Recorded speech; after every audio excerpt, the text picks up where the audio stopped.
বাংলা বলছি চ্যানেলটি সাবস্ক্রাইব করুন এবং সমস্ত অনুষ্ঠানের আপডেট পেতে বেল আইকনটি অন করুন।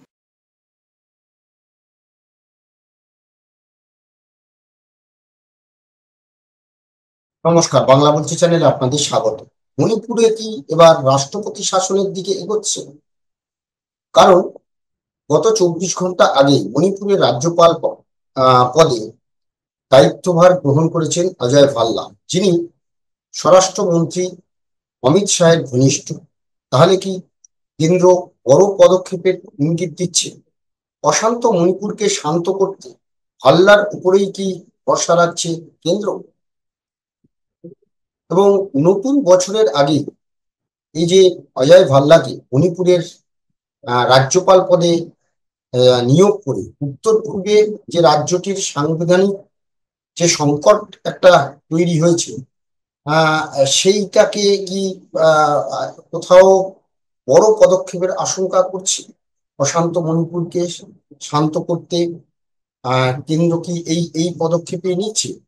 কারণ আমরা যদি দেখি যে অজয় ভাল্লা তিনি বসছেন অনুসুয়া উইকে ছেড়ে যাওয়া পদে, যদিও পাঁচটি রাজ্যের রাজ্যপাল পরিবর্তন হয়েছে, তার মধ্যে কিন্তু মণিপুরের রাজ্যপাল পরিবর্তন একটা গুরুত্বপূর্ণ বিষয়। 2023 সালের মে মাস থেকে জাতি সংঘর্ষে জ্বলছে মণিপুর। কুকি মেতেই সংঘর্ষের বলি হয়েছেন বহু মানুষ। শান্তি ফেরাতে লাগাতার চেষ্টা হলেও দফায় দফায় অগ্নিগর্ভ হয়ে উঠেছে মণিপুর।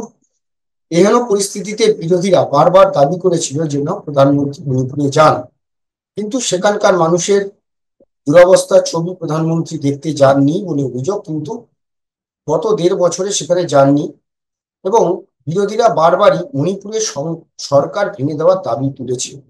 এবং এই পরিস্থিতিতে অজয় ভাল্লা রাজ্যপাল করে কেন্দ্র কি বড় পদক্ষেপের দিকে যাচ্ছে, অর্থাৎ মণিপুরে কি রাষ্ট্রপতি শাসন জারি হচ্ছে?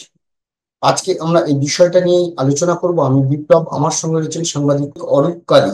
অরূপদা, স্বাগত জানাচ্ছি। অরূপদা, যেটা দুদিন আগেই নতুন বছরের শুরুতেই অজয় ভাল্লাকে মণিপুরে রাজ্যপাল নিয়োগ করলো, তাহলে কি মণিপুর এবার শান্ত করতে রাষ্ট্রপতি শাসনের দিকে এগোবে কেন্দ্র? কি মনে হচ্ছে, যে বিজেপি সরকার কোনো রাজ্যে রাষ্ট্রপতি শাসনের বিরুদ্ধে, এবার কি সেদিকে এগোচ্ছে? দেখো, দীর্ঘদিন ধরেই মণিপুরে দুটো দাবি উঠছে। একটা হচ্ছে রাষ্ট্রপতি শাসনের দাবি, আর দ্বিতীয়ত হচ্ছে মণিপুরের যে মুখ্যমন্ত্রী এন বীরেন সিংকে সরানোর দাবি। এটা বিরোধী দল দীর্ঘদিন ধরে করে চলেছে। তোমার হয়তো মনে আছে, সংসদে দাঁড়িয়ে স্বরাষ্ট্রমন্ত্রীকে যখন জিজ্ঞেস করা হয়েছিল যে কেন এটা ডিবেটটা হয়েছিল যখন অনাস্থা প্রস্তাব আনা হয়েছিল সরকারের বিরুদ্ধে গতবার, তখন পার্লামেন্টে দাঁড়িয়ে স্বরাষ্ট্রমন্ত্রী বলেছিলেন যে 356 ওখানে কেন জারি করা হবে, কারণ 356 যখন জারি করা হয়, যে কোনো গভর্নমেন্টকে, রাজ্যকে কিছু বললে তারা যদি না শোনে, সেক্ষেত্রে 356 জারি করা হয়। আমি কেন্দ্র থেকে বলা হয়েছে ডিজিকে সরানোর কথা, ডিজিকে সরানো হয়েছে, চিফ সেক্রেটারিকে সরানোর কথা, চিফ সেক্রেটারিকে সরানো হয়েছে। ওখানে মুখ্যমন্ত্রীর অ্যাডভাইজার করে পাঠানো হয়েছে কুলদীপ সিংকে, আইপিএস, যিনি সিআরপিএফ এর ডিজি ছিলেন। ফলে প্রতিটাই মেনে নিয়েছে আর কি। উনি বলতে চাইছেন যে প্রতিটা কেন্দ্রের নির্দেশ বা পরামর্শ যেভাবেই দেখো সেটা মেনে নিয়েছে, ফলে তাকে সরানো হবে, গভর্নমেন্টকে ভাঙা হবে কেন, সেটাই অমিত শাহ মূল জায়গা ছিল। কিন্তু তারপরেও কিন্তু যেটা দেখানো গেল যে এত কিছু সরানোর পরও কিন্তু ওখানে কোনো সমস্যার সমাধান হয়নি। এবার এবার তুমি যদি রাজনৈতিক ভাবে বলো, সেটা রাজনৈতিক ভাবে দেখো, বিজেপি এরকম তো নয়, বিজেপি প্রচুর মুখ্যমন্ত্রীকে সরিয়েছে। যেমন ধরো তুমি রূপানীকে সরিয়েছে গুজরাতে, তুমি যদি দেখো বিপ্লব দেবকে সরানো হয়েছে, তুমি যদি দেখো তোমার কর্ণাটকে ইয়েদুরাপ্পাকে সরানো হয়েছে। কিন্তু সে সরানোগুলো কিন্তু হয়েছে রাজনৈতিক কারণে, সে সরানোগুলো কোনো প্রশাসনিক কারণে নয়, পুরোটাই রাজনীতির কারণে। কিন্তু এখানে এন বীরেন সিংকে সরানোর কিছু সমস্যা, যেটা হচ্ছে দেখো, এন বীরেন সিং মেইতেইদের কমিউনিটির, এবং সেখানে যেখানে একটা গোলমালটা হচ্ছে মেইতেই ভার্সেস কুকি, যে গোলমালটা হচ্ছে, তো ওখানে 53% মেইতেইদের ভোট আছে। তো এই সময় দাঁড়িয়ে আমার মনে হয় এদের কাছে এমন কোনো গ্রহণযোগ্য লিডার নেই যে মেইতেই কমিউনিটির মধ্যে যেখানে দাঁড়িয়ে একটা বিকল্প মুখ হিসেবে তুলে আনতে পারে, এটা হয়তো তাদের চিন্তা ভাবনার মধ্যে ছিল। কিন্তু তারপর যেটা দেখা গেল যে কিছুদিন আগেও মেইতেই কমিউনিটির 2জন খুন হয়েছে, রেপ হয়েছে, তাদের বডি পাওয়া গেছে। ফলে মেইতেইদের মধ্যেও কিন্তু একটা গোলমাল শুরু হয়েছে। এবার ইন্টারেস্টিংলি বিপ্লব, তোমার যদি এর মধ্যে মনে থাকে যে সরসাঙ্গ চালক মোহন ভগবত কিন্তু উনি মুখ খুলেছিলেন মণিপুর নিয়ে, এবং মণিপুরে আইনের শাসন ফিরিয়ে আনার কথা উনি বলেছিলেন যে মণিপুরে কেন এই নর্মালসি আসছে না, ইমিডিয়েট নর্মালসি আনা প্রয়োজন। তো মোহন ভগবত বলার পর আমরা দেখেছিলাম যে ওনার ওই কথা বলার দু থেকে 3 দিনের মধ্যে অমিত শাহ একটি মিটিং করেছিলেন উচ্চ পর্যায়ে, এবং সেখানে তখন এই ভাল্লা ছিল, অজয় ভাল্লা ছিলেন হচ্ছে স্বরাষ্ট্র সচিব, এছাড়া সেনাবাহিনীর যে তৎকালীন প্রধান, তারপরে পরের প্রধান, সেখানে কুলদীপ সিং ডিজি, এদের ডাকা হলো, কিন্তু সেই মিটিং এ ডাক পাননি বীরেন শাহ। হয়তো তখনই দেওয়াল লিখনটা স্পষ্ট হয়ে গিয়েছিল। এবার অমিত শাহ যখন মণিপুর সফরে যান তখনও কিন্তু তার সঙ্গে অজয় ভাল্লা ছিলেন, এবং অজয় ভাল্লা খুবই তার ঘনিষ্ঠ বৃত্তে আছেন, যে তার 4বার তার মেয়াদ বৃদ্ধি করা হয়েছিল স্বরাষ্ট্র সচিব হিসেবে। এবং তো এইবার 1984 সালে অসম মেঘালয় ব্যাচে তিনি আইএএস, 2019 সালের আগস্ট মাস থেকে 2024 সালের মাঝামাঝি পর্যন্ত অমিত শাহ স্বরাষ্ট্র মন্ত্রকের প্রধান সচিব ছিলেন তিনি। হ্যাঁ, সেটাই বললাম, অমিত শাহ খুব ট্রাস্টেড, খুবই বিশ্বস্ত এক অফিসার। তো এখন সেই যে জায়গায় উল্টো যেটা আরেকটাও, যেটা শুধুমাত্র যে মণিপুরের ভেতরে সংঘর্ষ হচ্ছে সেটা নয় বিপ্লব, ঠিক আরেকটাও ভারতের কাছে খুব উদ্বেগের বিষয়, সেটা হচ্ছে মণিপুর সীমান্তে যে মায়ানমার যেটা আছে, সেখানে চীন প্রদেশ, সেটা কিন্তু আরাকান আর্মি দখল করে নিয়েছে, এবং ওই দিকটা হচ্ছে কুকিজদের।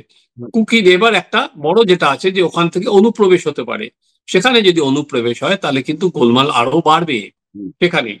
তো কিছুদিন আগে প্রায় 19 জন এমএলএ তারা কিন্তু চিঠি দিয়েছিলেন পিএমওতে, সেখানে চিঠি দিয়ে তারা সরাতে বলা হয়েছিল বীরেন সিংকে, কিন্তু তারপরেও তাকে সরানো হয়নি। এই নানা রকম পারমুটেশন কম্বিনেশন করতে গিয়ে তারা বলেছিল যে বীরেন সিংকে রেখে এখানে কোনো সময় শান্তি ফিরবে না, কিন্তু তারপরেও কিন্তু কেন্দ্র সেটা সরায়নি।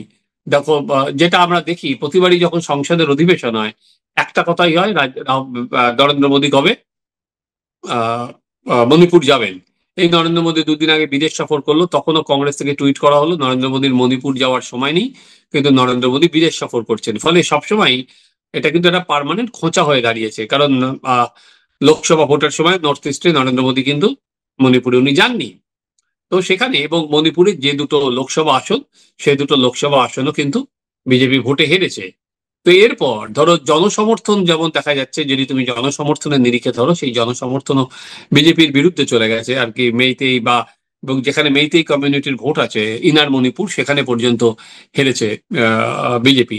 তো সেই জায়গায় আমার মনে হয় অজয় ভাল্লাকে, যেহেতু অজয় ভাল্লা দীর্ঘদিনের স্বরাষ্ট্র সচিব, এবং সেখানে উনি জানেন, গ্রাউন্ড রিয়েলিটিটা জানেন, এবং রাষ্ট্রপতির শাসন যদি জারি হয় তাহলে একটা কড়া কোনো প্রশাসক লাগবে, হতে পারে সেটা এখনো পর্যন্ত একটা ধাপ।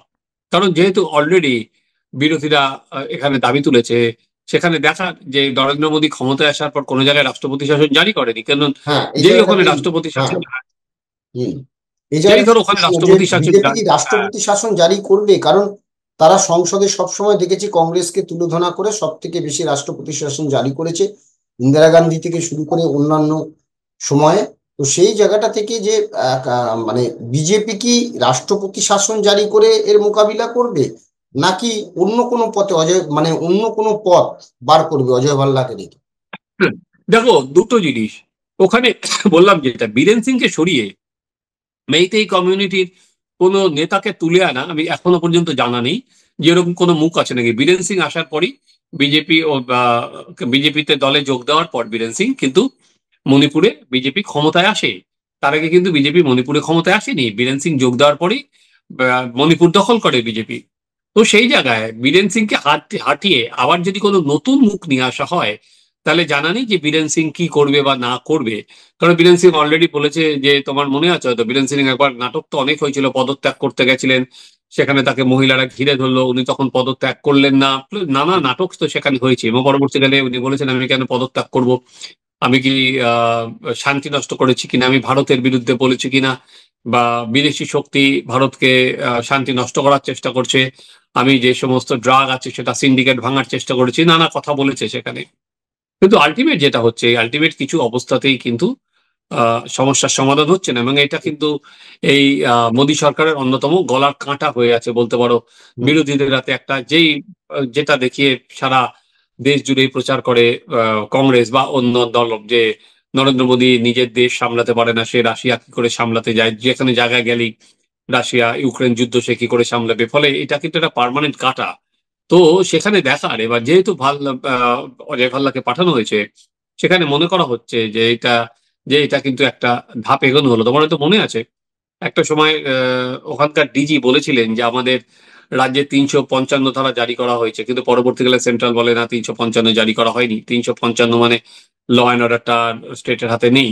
কিন্তু যাই হোক, ওই আলটিমেট ওটা কেন্দ্রীয় স্বরাষ্ট্রমন্ত্রী কি দেখেন, এন বীরেন সিং এর কোনো জায়গা সেখানে নেই। এবার দেখা যে ভাল্লাকে পাঠানো, সেটা একটা ধাপ বলেই মনে করা হচ্ছে যে রাষ্ট্রপতি শাসনের দিকে বোধহয় এক ধাপ এগোলো মণিপুর। একদম। আর এখন দেখার যে বীরেন সিংকে রেখে অজয় ভাল্লাকে রাজ্যপাল পদে নিয়োগ করে অন্য কোনো পদ নেয় নাকি রাষ্ট্রপতি শাসন জারি করে, নজর সেদিকেই। ধন্যবাদ অরূপদা, ধন্যবাদ আপনাদের, সবাই ভালো থাকবেন, নমস্কার।